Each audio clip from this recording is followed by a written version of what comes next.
Hello guys, and welcome to a new Wargame video today by me, Vulcan. I am playing on Stormy 2v2 with Boogie 3 once again, and this is actually, I'm going to say, quite an old game. I brought you a Stormy game a few weeks back, and I told you then that I lost the really good replay.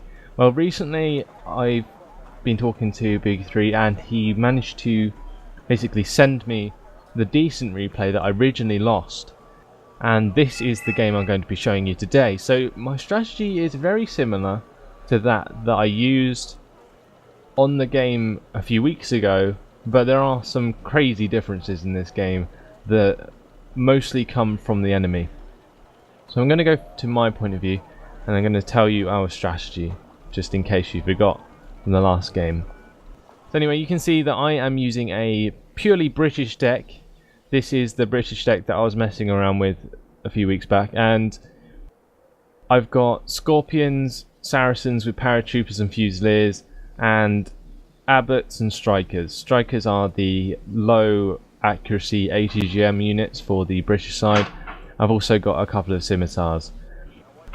On the right side, Boogie 3 has Rise Patterns, Looks, Sultan to capture India, I believe, and another Sultan to capture Foxtrot, and a Gazelle to recon the right side, and I also have a Gazelle recon with 2 Gazelle cannons to scout the left side, or at least the middle of the map, so that my rush doesn't get caught out. Now, this big group here is basically going to rush straight up to Delta, hopefully. That's where I plan to get to with this rush, and in the meantime Boogie 3 will be setting up the defences on the right side of the map.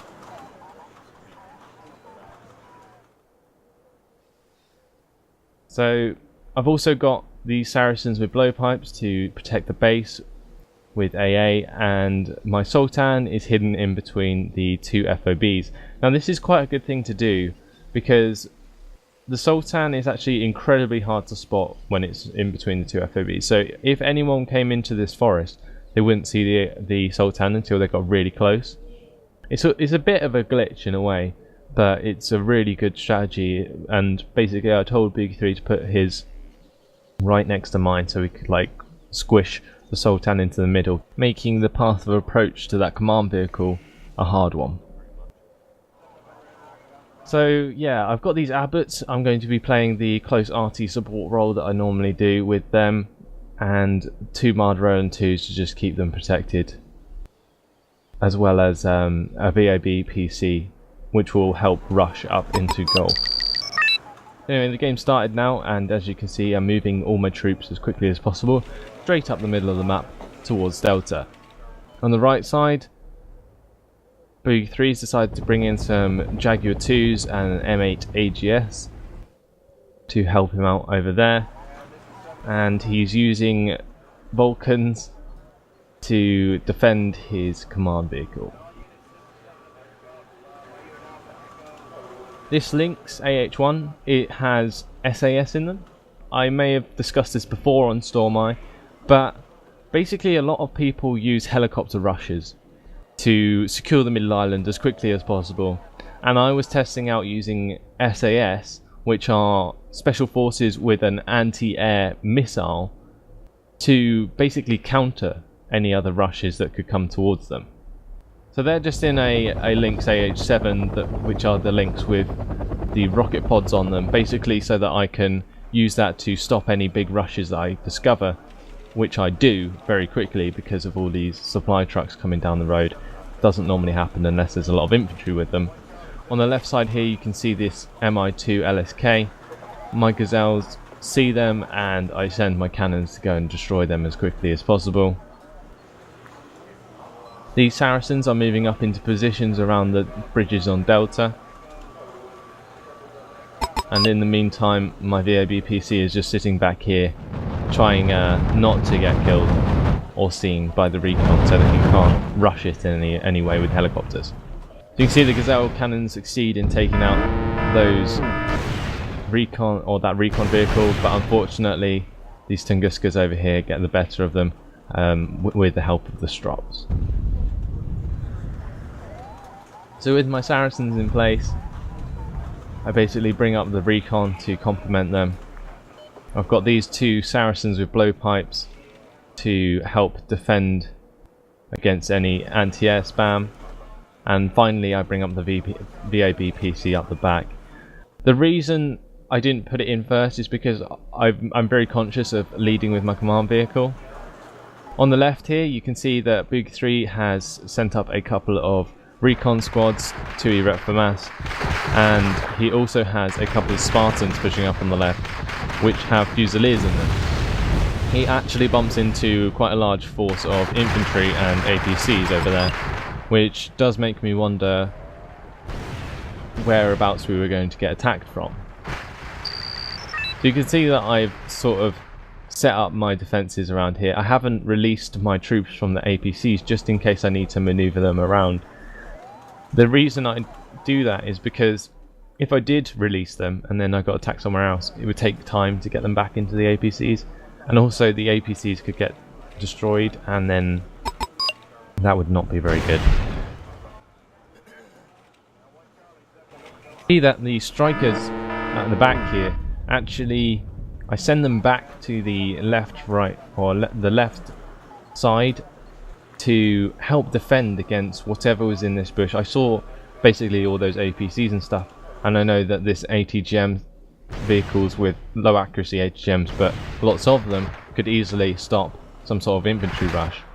Here you can see I've sent forward a Marder Roland 2 to poke at his two Mi-24A LSKs.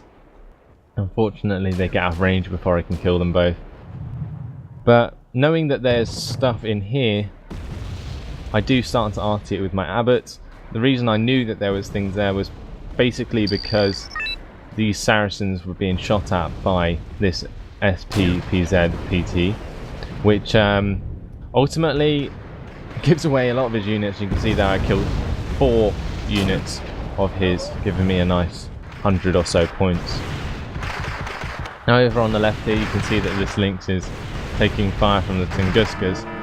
It's actually a good thing because that wasted a lot of his ammo for the anti-air missiles. I bring my Gazelle back just in case, but that wasn't really necessary in the end. My 2 Scorpions with their cannons are firing at these T-34-85s, while my Fusiliers take care of that recon unit that pushed all the way into the forest. He then starts to push a lot more of his troops across, which include Su-122-54s and BMP-685s. This guy actually relies a lot on light tanks, and it's all very well, but it's not great against infantry unless you have a lot of them, which he does. And you can see that with the help of this BMP-685 taking out the Scorpions, I actually do eventually lose my foothold in the north of this island. In the meantime, on the left, Clad tries to push across towards our side of the river. Unfortunately, he's met by 4 Gazelle cannons led by Boogie 3, which unfortunately get shot at and taken down by Tunguskas. In the meantime, I'm still trying my hardest to defend over here while he continues to push a large amounts of tanks towards me. So you see his tank deck's pretty much made of, well, these Su-122s, which are classed as vehicles, the BTR Zalos, which are also classed as vehicles, but the T-72Ms and the T-62s are reasonably cheap. Unfortunately, one of his T-72s gets a nice shot onto the back of my Roland, which kills it one shot, but it was worth trying to pull that away as quickly as possible. Over here you can see I get caught out with my strikers, and unfortunately all this infantry actually really badly hurts a couple of them, taking them both out, leaving a couple to just run away as quickly as possible across the forest. Now, with seeing that destruction right there, I decided to bring over even more of my strikers, which I was originally going to send back to deal with all this armour. But this rush needed to be stopped, and even though it's a lot of infantry, there are a lot of APCs there as well as these 2 Tunguskos, which could be a problem for any air reactions that we want to do. Here you can see they're pushing even further across with two BTR Zarlos. You've got the SU-122s, the T-72 East German variant, the T-62 MVs, which come with an amazing AGGM. And furthermore, he's pushing forward AGGM vehicles along with APCs and this Sapurzi Shamovi. I'm sorry, I don't really know how to say that one. Haven't been taught it yet by Boogie 3. But the SAS take good care of them quite easily, actually, surprisingly so. I have to retreat them from the APCs so they don't get destroyed by the machine guns that are there, so I replace them with Fusiliers to take care of the rest of them. In the meantime, the main battle tanks push forwards on the right, and a big force starts to push over one of the left bridges straight towards my paratroopers. In the meantime, we're still defending down here. Two of my strikers have been destroyed by Scott 2AMs, and my scimitars are keeping the recon onto these Conquer squads and try and destroy them as quickly as possible. Now, along with all of that, the enemy pushes forwards his Mi-24 LSKs, which unfortunately for him gets shot down by my SAS and Fusiliers.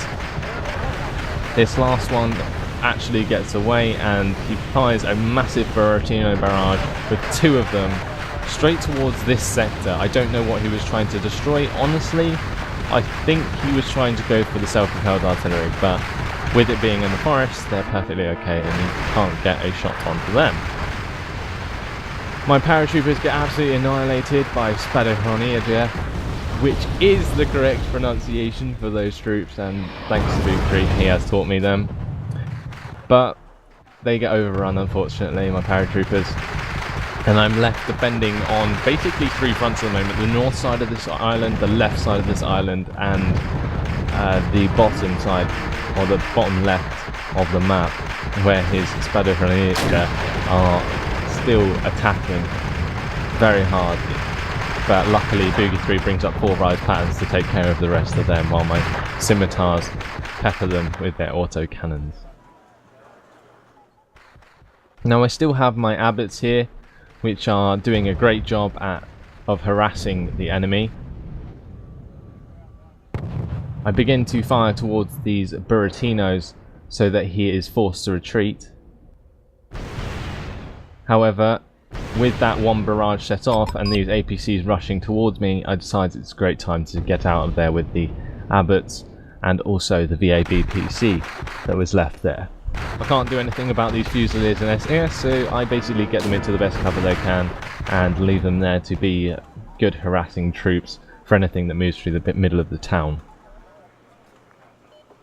Now in the meantime, Boogie 3 has his M8 AGS and his M1 Abrams taking out a couple of the tanks on the right side of the island, and my VAB PC makes a great escape across the bridge as my Fusilier squad actually takes out a T-62 MV, which was a massive mistake for him. I don't know if he forgot about it, but he must have fast moved through the village, and unfortunately I got it killed by my Fusiliers, who actually ran out of ammo after that kill. So with that, I am trying to react my best to this big push across the island. Honestly, I've never seen this done before, and that's honestly why I love this replay. It shows that it can be done. Stormeye is one of those maps that is very dependent on the early game. If you take the middle island and you defend it well, there's not a great chance that people are going to get it off you.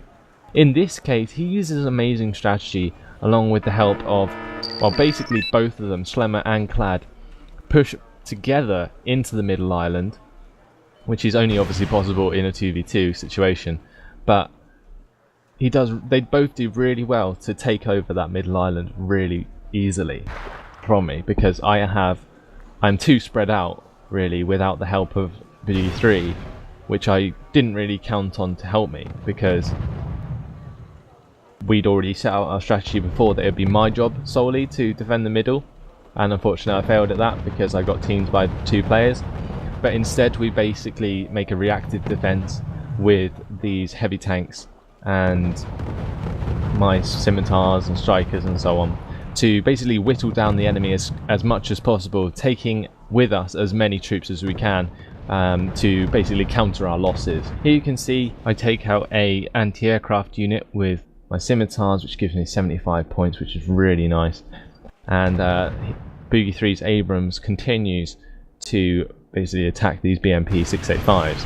Unfortunately, Plaid takes initiative with his Buratinos and absolutely annihilates this M1 Abrams, which I feel absolutely sorry for. You can see it absolutely gets destroyed.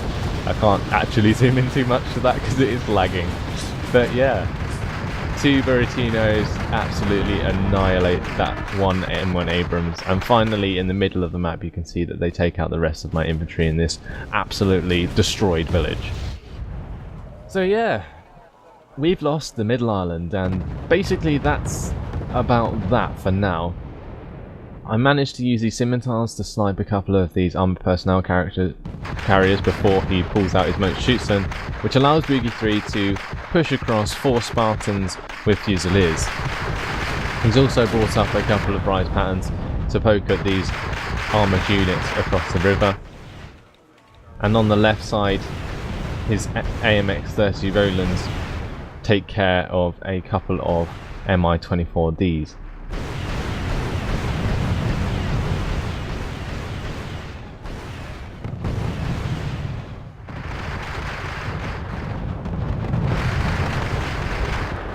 I'm continuously arting with these abbots. You can see I had to bring in a couple of Chinooks here to basically reload these abbots because they were running out of shots, and I was continuously firing into the enemy there to try and whittle them down as much as possible. We are winning by about 450 points at this time, which is good, but it's also bad because we've lost the Middle Island. The Middle Island was our main source of income for command points, and with that lost, I'm just hoping now that he doesn't bring any command vehicles into those areas to capitalise on the basically capturing the Middle Island.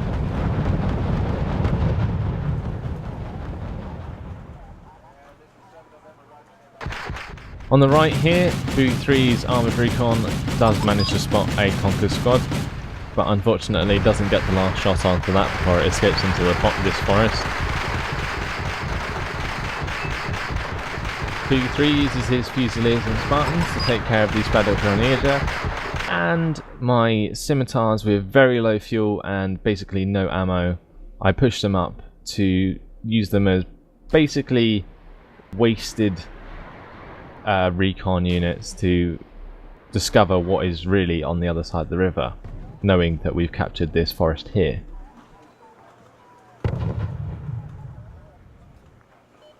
So with that, I need to make sure that I get them as hidden as possible so that these Mi-24D LSKs, which are basically the Mi-24 East German variant of the helicopter, don't get a decent shot onto anything. Unfortunately, I kind of forget about these strikers, and they do take a few rocket pods into the side as they try and escape into this forest over here. But what I found really interesting was that even though he'd easily captured the middle sector of Delta, he didn't decide very much to defend Gulf and this bridge here, which I thought was a bit strange. Slemmer and Clad could have easily locked off this Middle Island, gained so much from it.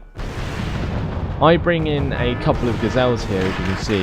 Unfortunately, I forget about the Strops, and even with my best efforts, I can't shoot down an Mi-24D before these Strops make quick work of a couple of my cannons.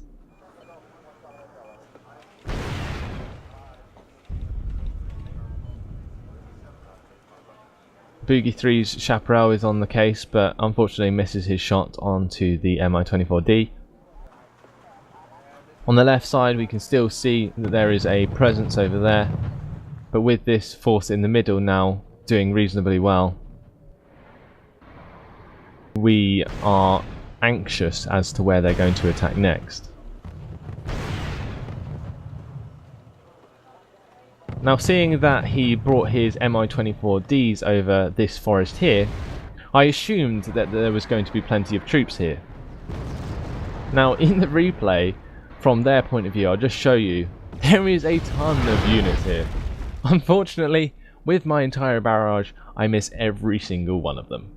And it's quite annoying knowing that afterwards, but this Mi-24D, like I was saying in the other Stormeye game I played, it really shows when people pull back their helicopters, they always put them over forests where there are other troops. It's almost always the case, because it's almost habit.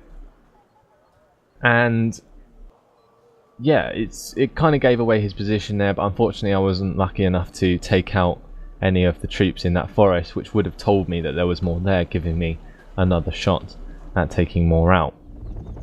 Anyway, here you can see that my couple of Chinooks have come back and are landing to basically rearm and refuel my scimitars, which have crossed the river, along with Boogie 3's infantry and my strikers.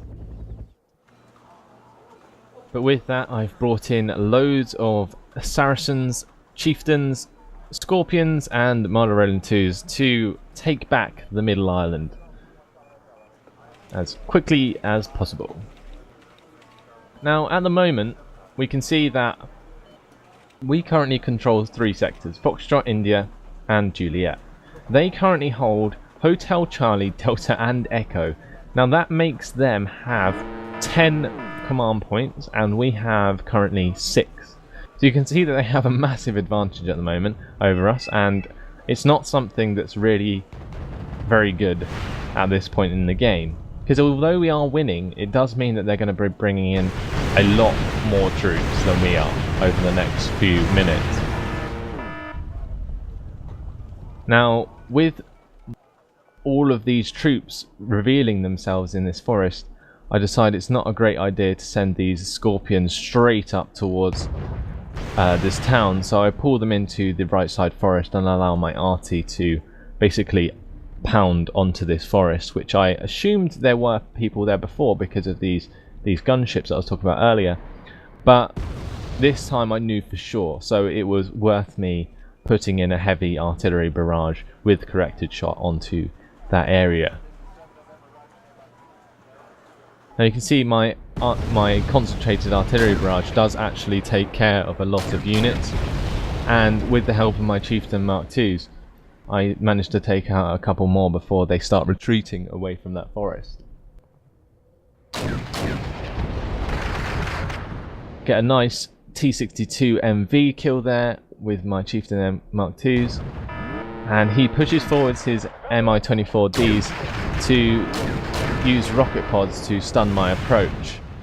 Unfortunately for him, Boogie 3's Chaparral takes a nice couple of shots and knocks down both of them with AoE damage, and my Scorpions and Chieftains keep pounding on the pressure while my artillery pounds them and basically makes them worried and panicked, which eventually makes them pull back completely out of the forest. So even though he's killed both of my Chieftains, my artillery is really doing a lot of damage now, and he can see that, and that is exactly why he starts to pull back his troops. But from that engagement, I've actually come out a lot better off. Chieftains are very cheap, and they're very good for close combat tanks.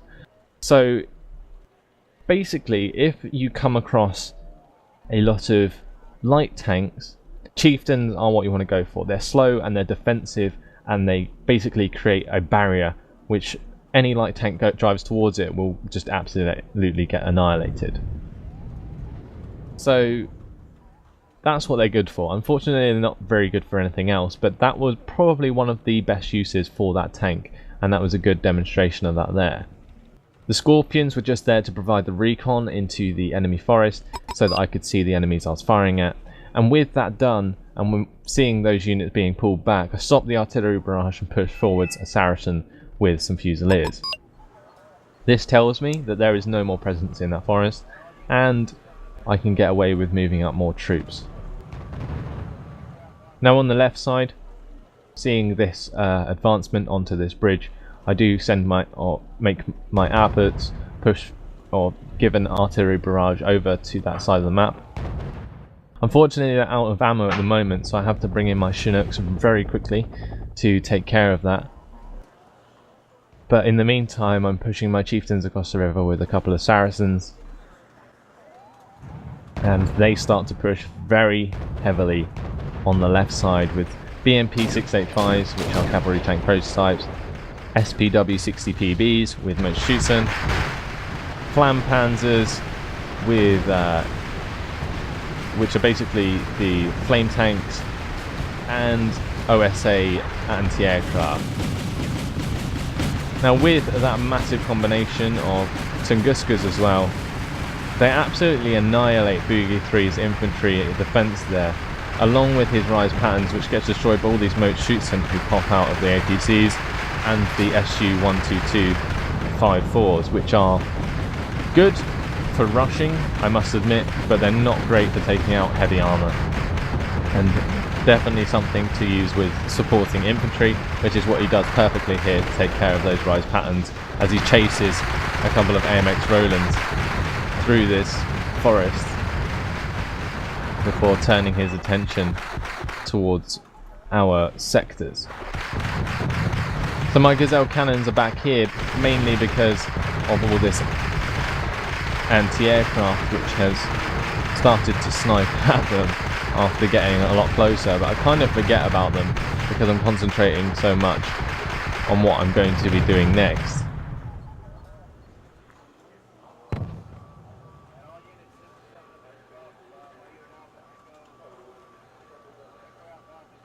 So with that, I leave the Gazelle cannon there for the meantime, because it's basically the only recon I've really got of the area. So I suicide charge him over this forest as quickly as possible to see what the hell is going on.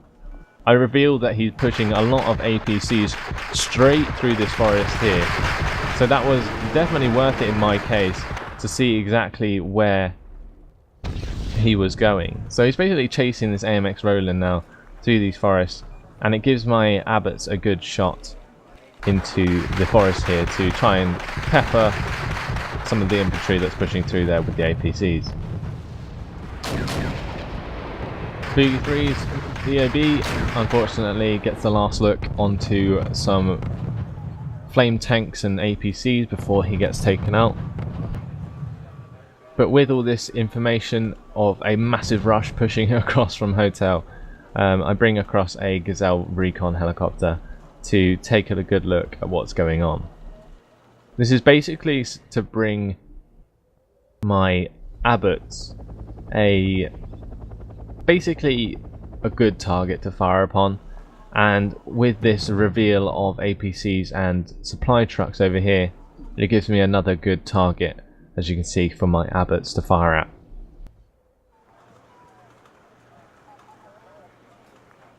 Now I've actually brought in some AMX 30Bs. These are good reactive forces for this kind of rush. I obviously see that he has a lot of different types of units at this point, including lots of infantry, lots of APCs, light tanks, and AMX 30Bs with their auto cannons and their main cannons are very good at taking care of this kind of thing. I've got an extra Armada Roland too, just in case he sneaks in a couple of helicopters. But basically at the moment I'm relying solely on my artillery to take care of most of the units, while Boogie 3 uses M8 AGS and Jaguars to take care of most of them.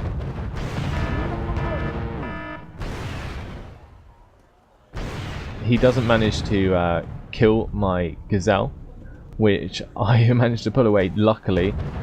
So I've currently got two Gazelles on the map. One's providing basically cover for these abbots, which he starts to rush some APCs towards, and this one down here was basically giving information for my artillery to fire at. So with these APCs getting very close, I've got a couple of strikers here, which are basically leftovers from the original push into the middle, and they managed to snipe one of the APCs as my abbots try and make a great escape. My AMX 30Bs are really just in time, but basically he starts to push across the middle island here, and you can see that my scimitars actually do a lot of damage in terms of points onto some very cheap recon units, giving us a lot of points. We're currently on 3,100 or 3,200 points now as this rush ensues. He's pulling units across from Hotel, down from Delta, and pushing them across now from this area in the bottom left, where we're trying to deal with this massive amounts of troops, which they've basically got from holding way more sectors than us. Luckily I take out a T-62 MB there, and that gives us another 95 points, but with those kills happening everywhere across the map with their rushes, we get enough points to secure the victory at 3,501 points. So there you go, guys, that was a 27-minute and 25-second game, and honestly it was probably one of the most intense games I've ever played in a long time. Honestly, I haven't really played a game as good as that in a long time. Although I didn't do too great, you can see there I got 1,833 kills and lost 1,375 kills. I think it was because of the communication between me and Boogie 3 of our sort of reactive defense that really gave us the advantage in terms of taking more points than they were off us. And as you can see with that, they both did basically the same amount. Slammer did a little bit worse than Clad, but in all honesty they both did very well, and we unfortunately outwitted them and managed to get those kills where it mattered. So I hope you guys have enjoyed this one. It was insane towards the end. I actually thought we were going to lose until I looked at the scores, but yeah, I hope you guys enjoyed it, and thanks for watching. See you in the next one, guys. Goodbye.